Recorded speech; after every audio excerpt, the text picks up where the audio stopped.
ভাই কিয়ামতের দিবসে প্রত্যেকটা মানুষের তিনটি করে দপ্তরে বিচার হবে। প্রথম দপ্তরের বিচার হলো বান্দা বান্দি তার লাইফে শিরক করেছে কিনা। আল্লাহ আমাদেরকে হেফাজত করুন, বলুন আমিন। যদি প্রথম দপ্তরে কোনো বান্দা বান্দির আমলে শিরক প্রমাণ হয়ে যায়, তাহলে ওখান থেকেই তার জন্য চূড়ান্ত সিদ্ধান্ত জাহান্নাম। যদিও দ্বিতীয় দপ্তরের জন্য ওই লোকটাকে ছাড় দেওয়া হবে, কারণ দ্বিতীয় দপ্তরে হয় বান্দার হকের বিচার। এখন কোন মানুষ যদি শিরক করে মুশরিকও হয়, এরপরেও সে ব্যক্তিগতভাবে জাহান্নামে যাবে, কিন্তু তার কাছে পাওনা থাকতে পারে অন্যদের হক। তো যার শিরক প্রমাণিত হয়েছে ওর কাছে নেকি বলতে কিচ্ছু নেই। তো যখনই কোন হকের দাবিদার তার এগনেস্টে দাঁড়াবে, তখন তার পাপগুলো ওই মুশরিকের ঘাড়ে চাপানো হবে। কোন অংশেই জাহান্নাম থেকে তার নাজাত নাই। তৃতীয় দপ্তরে তাকে আর পাঠানো হবে না, কারণ তৃতীয় দপ্তর হলো ফিমা বাইনাহু ওয়া বাইনাল্লাহ, আল্লাহ আর বান্দার মাঝখানের হকগুলির বিচার হবে তৃতীয় দপ্তরে। তো ওই লোকটা তার জীবনে আল্লাহর হকের যে কাজগুলোই করেছে শিরক প্রমাণিত হয়েছে, মানে সে কাজগুলো সব মুছে গেছে, ওগুলো তার আর কিচ্ছু নেই। অতএব তৃতীয় দপ্তরে তাকে আর পাঠানো হবে না, জাহান্নাম অবধারিত। এই জন্য ইমানদার মুসলমানকে সদা সর্বদা সজাগ থাকতে হয়, যাতে ইমানদারের জীবনে কোনো অংশে শিরক প্রমাণিত না হয়। আমি এর উপরে আর লম্বা করে কথা বলবো না, শুধু আলোচনার সংযোগ রাখার জন্য ছোট্ট করে এতটুকুই বললাম। কোরআন বলেই দিয়েছে, ইন্নাহু মান ইউশরিক বিল্লাহ,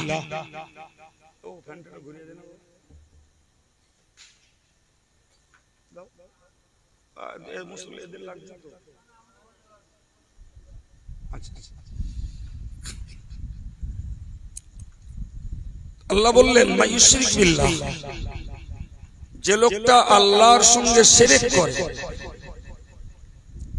ফাকাদ হারামাল্লাহু আলাইহিল জান্নাহ, আল্লাহ পাক তার জন্য জান্নাতকে হারাম ঘোষণা করে দিয়েছেন। সঙ্গে এটাও বলেছেন ওমা ওয়াহুন নার, তার ঠিকানাই হলো দোজখ। আমি আপনাদের জ্ঞানের জন্য এতটুকু কথা উপকারার্থে বলবো। শিরক তিন প্রকার। একটাকে বলা হয় শিরকে আকবার, বাংলা মানে হলো বড় সড়ো শিরক। আর একটাকে বলা হয় শিরকে আসগার, ছোটখাটো শিরক। আর একটাকে বলা হয় শিরকে খফি, গোপন শিরক। অল্প অল্প উদাহরণ দিলেই ব্যাপারটা আপনাদের কাছে স্মরণীয় হবে। বড় শিরক হলো আল্লাহ ছাড়া অন্য কারোর কাছে মাথা নত করা। সেজদা পাওয়ার একমাত্র জাত সত্তাই হলেন আল্লাহ। এই সেজদা যদি গাছের কাছে করা হয়, এই সেজদা যদি পাথরের কাছে করা হয়, এই সেজদা যদি দেবদেবীর কাছে করা হয়, এই সেজদা যদি মুসলিম সমাজের দিকপাল পীর ওলিদের দরগাহে করা হয়, এই সবগুলো শেষ। তো আলহামদুলিল্লাহ আমরা সচরাচর গাছের কাছে, পাথরের কাছে, দেবদেবীর কাছে মাথা ঠুকি না, কিন্তু আমাদের মধ্যে কিছু আবেগ ভরা নির্বোধ রয়েছে যারা পীর ওলিদের দরগাহে যেয়ে মাথা ঠোকে। এটা থেকেও মুসলমানদেরকে 100 ভাগ বেরিয়ে আসতে হবে। একটা কথাই বুঝতে হবে যে तमाम পৃথিবীর যারা পীর ওলি, এই মানুষগুলো আল্লাহ পাকের কাছে সাধনা করেই তারা উন্নত জীবন লাভ করেছেন। তাহলে আমায় যদি কিছু পেতে হয় তাহলে আমার আল্লাহর কাছেই সাধনা করতে হবে। সম্রাট শাহজাহানের দরবারে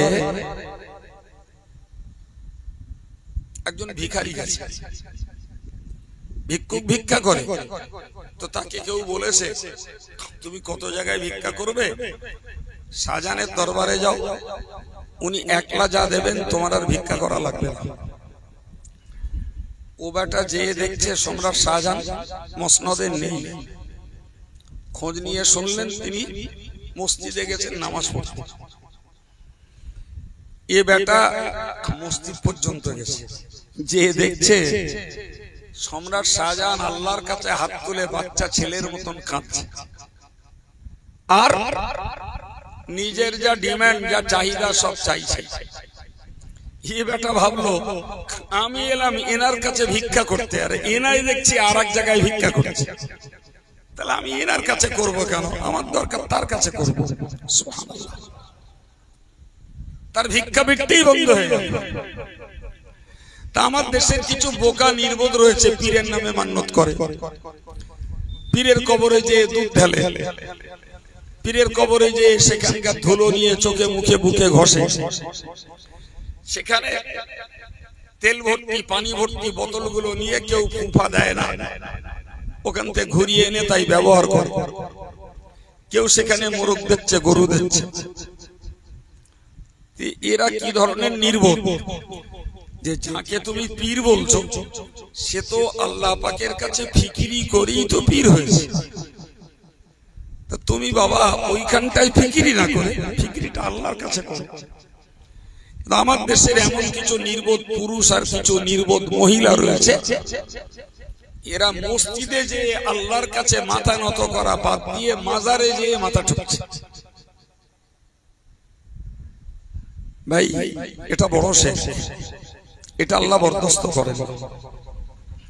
নাম্বার 2, আল্লাহ পাক যে গুণে গুণান্বিত,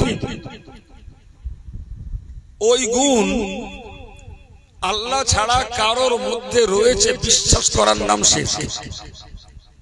ফর এক্সাম্পল, হায়াতের মালিক আল্লাহ, মৌতের মালিক আল্লাহ, রিজিক রুজি দেওয়ার মালিক আল্লাহ, সম্মান দেওয়ার মালিক আল্লাহ, অপমান করার মালিক আল্লাহ, কাউকে ক্ষুধার্ত রাখার মালিক আল্লাহ, কাউকে রোগ দেওয়ার মালিক আল্লাহ, রোগ থেকে মুক্ত করে সুস্থ করার মালিকও। এখন যদি কারোর মনে হয় অমুক আমার জীবন বাঁচাবে, কিংবা ওরা আমাকে মরণের হাত থেকে বাঁচিয়েছে, কিংবা ওই ডাক্তার আমার রোগ সারিয়েছে, কিংবা ওরা আমার অনেক সম্মান দিয়েছে, কিংবা আমি যদি মনে করি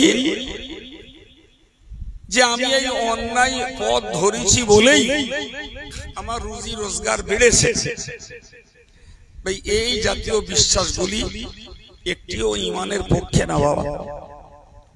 সবগুলোই আল্লাহর সঙ্গে পার্টনার বানানোর অপরাধ। কি বানানো বলেছি?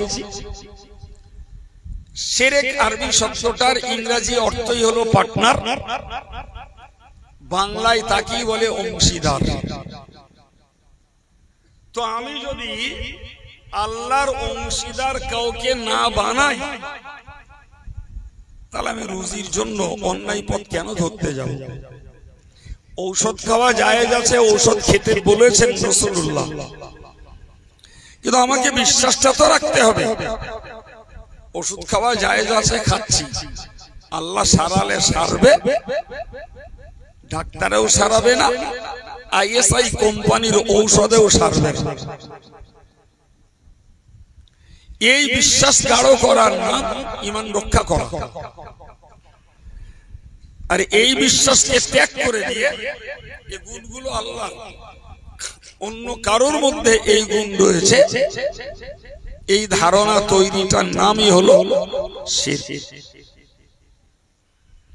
এটা থেকেও আমাদের বাঁচতে হবে।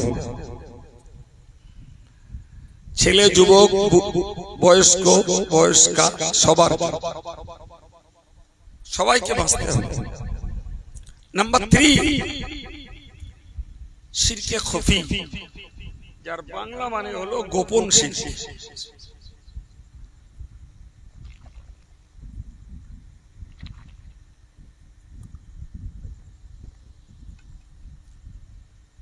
গোপন শিরক এটা খুব ভয়ঙ্কর। এ গোপন শিরক শুধু সাধারণ মানুষ না, পীর সাহেব, পীরজাদা, মৌলানা, মুফতি, হাফেজ সাহেব, হাজী সাহেব, সাধারণ জনগণ সবার দ্বারাই হয়ে পড়ার ভয় আছে। সবার দ্বারাই। আমি আব্দুল কাইয়ুম কথা বলছি। এই গোপন শিরক আমার দিয়েও সংগঠিত করে নেওয়ার চেষ্টা ইবলিসের আছে। সেটা হলো আল্লাহকে ছাড়া অন্য কাউকে সন্তুষ্ট করার জন্য ধর্মের কাজ করার নাম গোপন শিরক। আবার একবার বলছি, পরে উদাহরণ দিলে সহজে বুঝে যাবে। আল্লাহ ছাড়া অন্য কাউকে সন্তুষ্ট করার জন্য ধর্মের কাজ করার নাম হলো গোপন শিরক। ধর্মের নামে যে কাজই করি সেটা হওয়া লাগবে আল্লাহর সন্তুষ্টির জন্য। চাই সে 20 লক্ষ টাকা দিয়ে মসজিদ বানাই, আর 10 টাকা একটা ফকিরকে দান করি, সারা রাত জেগে নফল নামাজ পড়ি, আর একবার সুবহানাল্লাহ বলি, 500 টাকা যাকাত দেই, কিংবা 2 টাকা নফল দান করি। ধর্মের ছোট আর বড় যে ইবাদতটাই করা হবে সেইটি হওয়া উচিত আল্লাহর খুশির জন্য। সুবহানাল্লাহ বলেন। ঘুমোচ্ছেন আপনারা? বিষয় অনেক, যেটা নিয়েই বলছি সুস্পষ্ট ভাষায়, হাঁকা চেল্লা টানাটানি না, কথাগুলো কানে নিলে প্রত্যেকের উপকার হবে। উপকার একদিনে হয় না, মরণ পর্যন্ত উপকারের পিরিয়ড, আর ক্ষতিরও ভয় মরণ পর্যন্ত। ইমাম গাজদালি বলেছেন,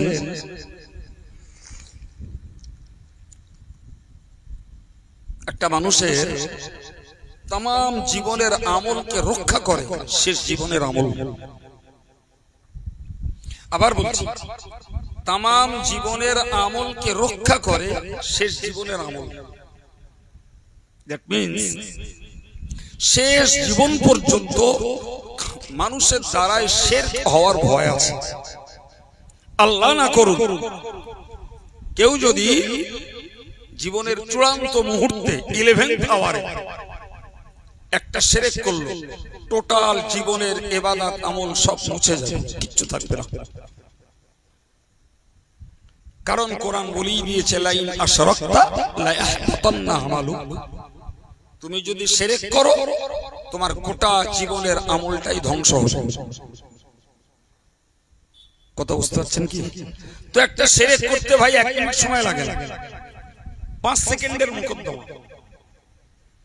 একটা মানুষ যদি মরণ দুয়ারে পৌঁছেও 5 সেকেন্ডে শিরক করে বসে, এ ব্যাপারে আল্লাহ এত কঠোর যে 5 সেকেন্ডের শিরকের মোকাবেলায় 70 বছরের ইবাদতকে আল্লাহ ধ্বংস করে দেবে। এই জন্য ইমাম গাজ্জালি বলেছেন, तमाम জীবনের আমলকে রক্ষা করে শেষ জীবনের আমল।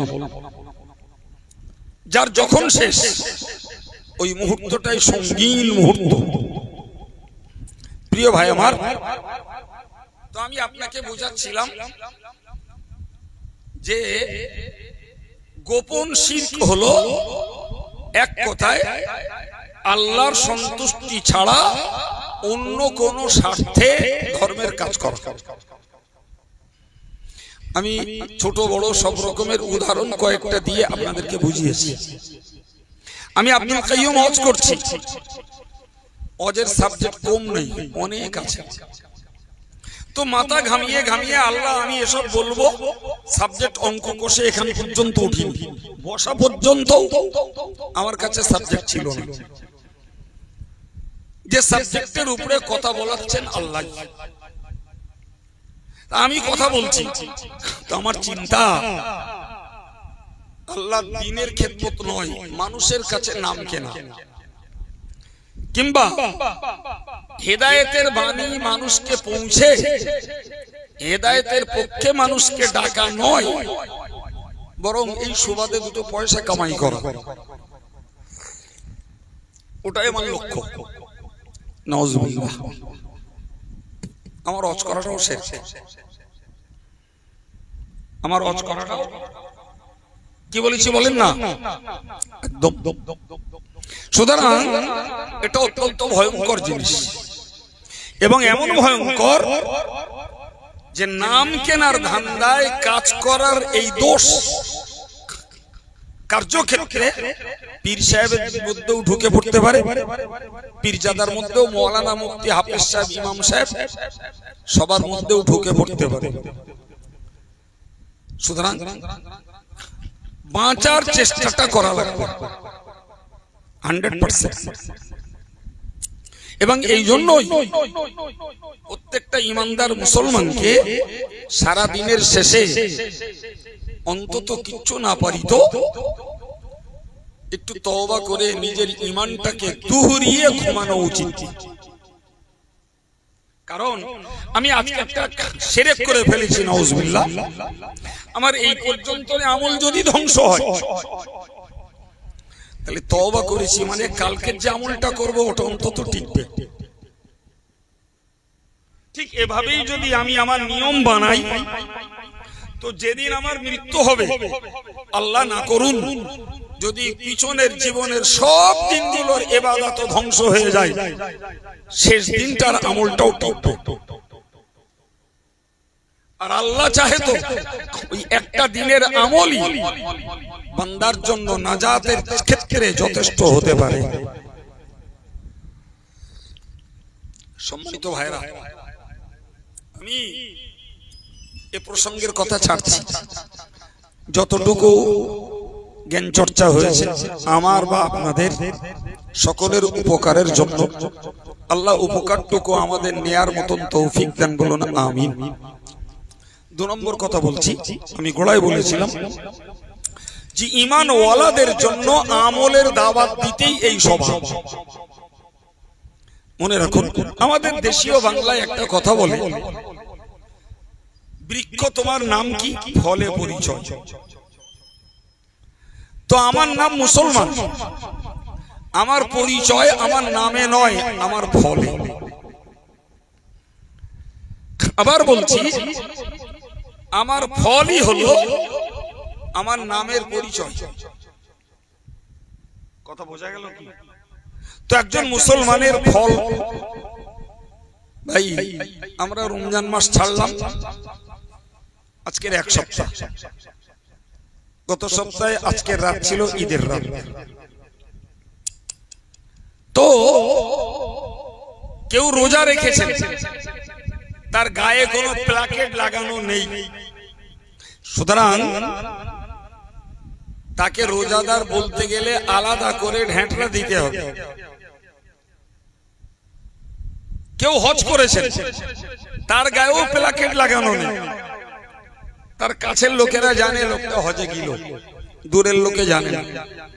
তার দূরের লোকে জানাতে হলে তাকে বলতে হবে আমি এবার মক্কা ঘুরে এসেছি। কেউ যাকাত দিয়েছে,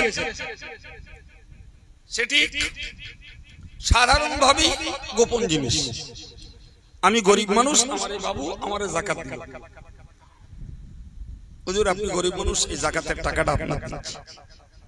কিংবা আপনি জামিয়ার পরিচালক, এই টাকাটা দিচ্ছি জামিয়ার গরিব ছাত্রদের পিছনে খরচ করুন।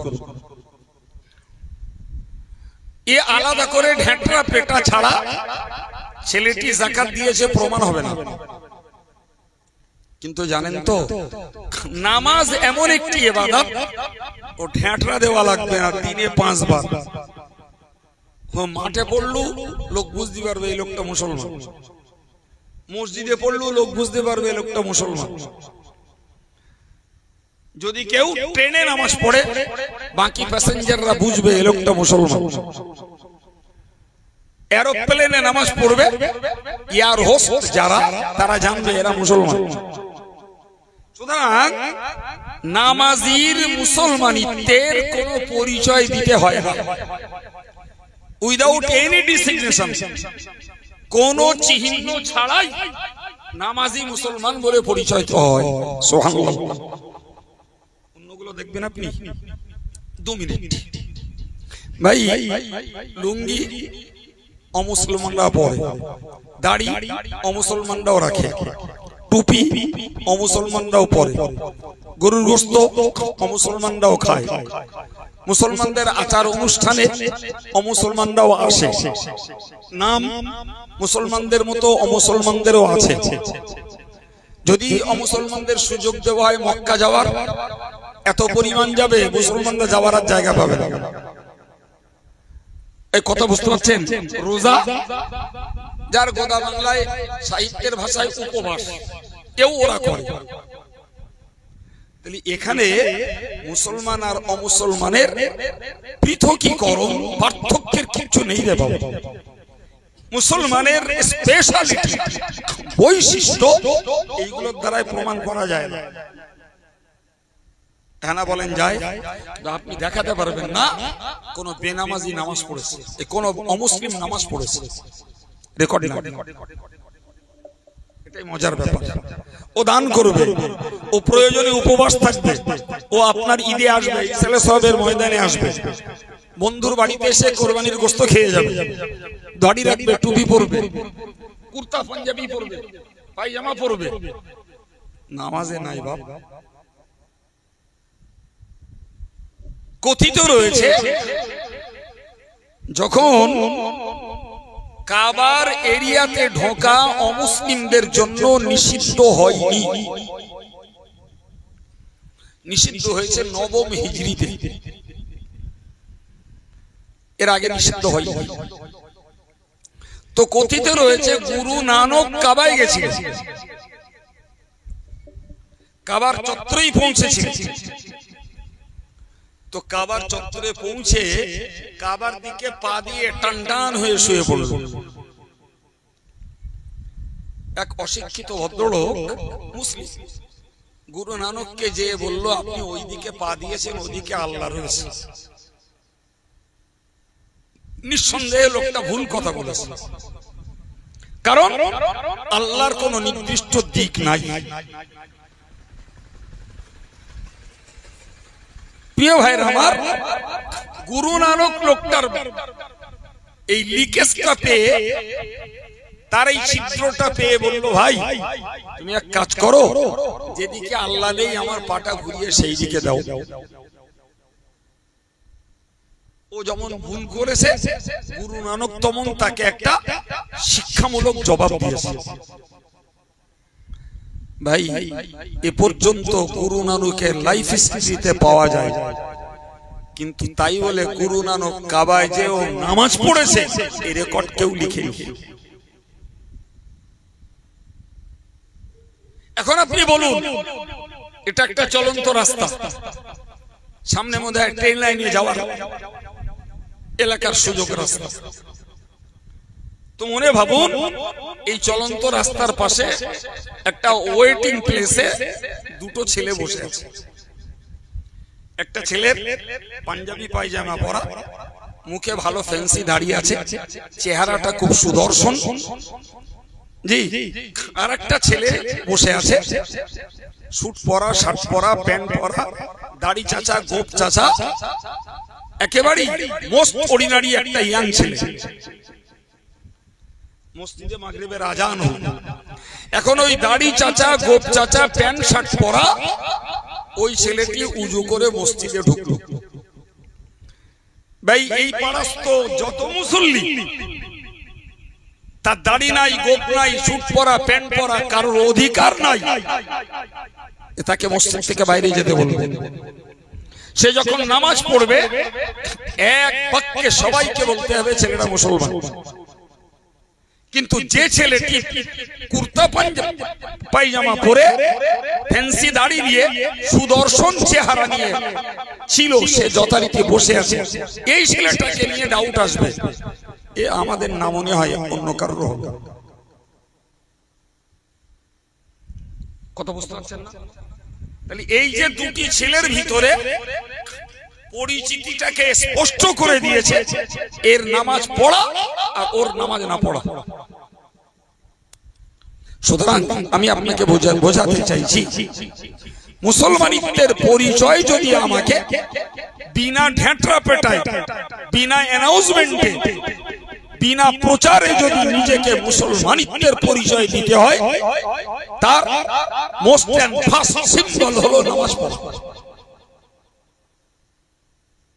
রোজা রেখে আর হজ করে আর যাকাত দিয়ে কারোর কাছে পরিচয় নতুন করে দেওয়া লাগবে, তবে বুঝবে লোকটা হজ করে এসছে, তবে বুঝবে লোকটা যাকাত দিচ্ছে, তবে বুঝবে লোকটা রোজা আছে। কিন্তু নামাজের ক্ষেত্রে কাউকে পরিচয় দেওয়া লাগবে না, বিনা পরিচয়ে প্রমাণ হবে এই লোকটা মুসলমান। আমার আল্লাহ বলেছেন, ফামান কানা ইয়ারজু লিকা রাব্বিহি ফালইআমাল আমালান সালিহান ওয়ালা ইউশরিক বিইবাদাতি রাব্বিহি আহাদা। আল্লাহ বললেন, যে লোকটা চায় আমি আল্লাহর সন্তোষজনক সাক্ষাৎ, হাসরের দিনে আমার সকাশে হাজির হবে, আর আমি বান্দা বান্দির উপরে সন্তুষ্ট থাকব, যে লোকটা চায় ফালইআমাল আমালান সালিহান, ওই লোকটার উচিত হলো সৎ কাজগুলি করা। এটা ঈমানওয়ালার জন্য দাওয়াত। তুমি সৎ কাজের ভিতর দিয়ে তুমি মুসলমান তার পরিচয় দাও। তুমি আল্লাহর কাছে সন্তোষজনক ভাবে যেতে চাও, তার পরিচয় দাও। তুমি জাহান্নাম থেকে বাঁচতে চাও, তার পরিচয় দাও। তুমি জান্নাত লোভী, জান্নাত পেতে চাও, তার পরিচয় দাও। এই সবগুলির পরিচয়ই হলো আমার কর্মফলটা সৎ হওয়া, আমার কাজটা সৎ হওয়া, আমার কথাটা ভালো হওয়া, আমার দৃষ্টিটা ভালো হওয়া, আমার পা ফেলাটা ভালো হওয়া, আমার শোনাটা ভালো হওয়া, আমার হাত আর পায়ের কর্মটা ভালো হওয়া।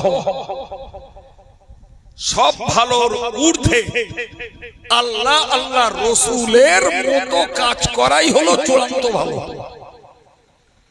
কারণ আল্লাহ আল্লাহ রসুলের তুলনায় ভালো কথা কেউ বলতে পারে না, ভালো পথ কেউ দেখাতে পারে না। সুতরাং সর্বোপরের কথা হলো যে আমার জীবনটা আল্লাহ আল্লাহ রসুলের সন্তুষ্টির পথে পরিচালিত করাই হলো একজন মুসলমানের ডিউটি। আর ওটাই হলো কলেমা ওয়ালার জন্য দাওয়াত। হে কলেমার ভাই, কলেমার বোন, তুমি কলেমা পড়েছো, তুমি পুরুষ হলে আমার ভাই, তুমি মহিলা হলে আমার বোন। বাকি আত্মসমীক্ষাটা তুমি করো বাবা, যে কলেমার চাহিদা অনুপাতে তোমার জীবনটাকে তুমি ভালো কাজের দ্বারা সাজাতে পারছো কিনা। যদি পারো, কোরআনের ঘোষণা সত্য, তুমি আল্লাহর কাছে পৌঁছাবে, আল্লাহ তোমার প্রতি সন্তুষ্ট থাকবে। সুবহানাল্লাহ। তবে একটা শর্ত, যে শর্তের কথা আগেই বলে এসেছি, সেটি হলো ওয়ালা ইউশরিক বিইবাদাতি রাব্বিহি আহাদা। খবরদার বান্দা, তুমি ভালো কাজের সঙ্গে যেন শিরকটাকে জড়িয়ে ফেলো না। কারণ যারা পরকাল পেতে চায়, জাহান্নাম থেকে বাঁচতে চায়, জান্নাত পেতে চায়, আল্লাহর কাছে সন্তোষজনকভাবে পৌঁছাতে চায়, আল্লাহ বললেন এরা তাদের রবের সঙ্গে কাউকে পার্টনার বানায় না। সুবহানাল্লাহ। এটা তাদের বৈশিষ্ট্য, এটা তাদের গুণ, এটা তাদের স্পেশালিটি, যে এরা আল্লাহর সঙ্গে কাউকে অংশীদার বানায় না। বরং নবীর হাদিসকে তারা আমল দেয়। নবী বলেছেন লা তুশরিক বিল্লাহ, তুমি আল্লাহর সঙ্গে শরীক করো না। ওয়াইন কুতিলতা, যদি তোমাকে অপোজিশন পার্টি, বিরোধী তোমাকে হত্যাও করে তাও না। আর আও হুররিতা, যদি তোমাকে আগুন দিয়ে পোড়ায় তাও না। এটাই হলো ইমানদারের অ্যাক্টিভিটি। আমাদের দেশে একটা কথা ছড়িয়ে আছে ভাই, লোকে বলে নিজেরা নিজেরা তর্ক বিতর্ক করে, কাজ দরকার থাকে না ওইসব করে বেড়ায়।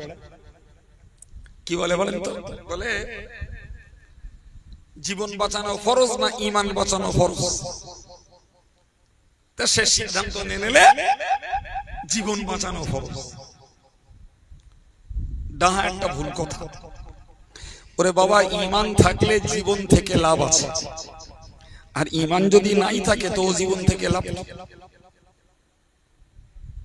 যদি জীবন বাঁচানো ফরজ হতো তাহলে নবী ইব্রাহিম আলাইহিস সালাম চরকার মুখ পর্যন্ত পৌঁছেও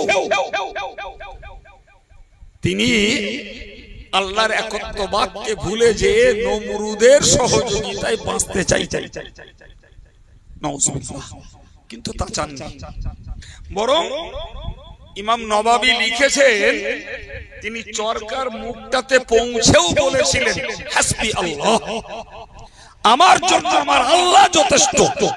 সুবহানাল্লাহ বলে আলাইহি তাওয়াক্কালতু ওয়া ইলাইহি উনীব, আমি ওই আল্লাহর প্রতি ভরসা করছি আর আমি ফিরেও যাব ওই আল্লাহর কাছে। সুতরাং আমাদেরকে মনে রাখতে হবে জীবন বাঁচানো ফরজ যদি ঈমান বাঁচে, আর ঈমান বাঁচাতে যে জীবন চলে যায় ঈমানদারের জন্যই ওই সিদ্ধান্তটাই ভালো। সুতরাং আমি বোঝাতে চাইছিলাম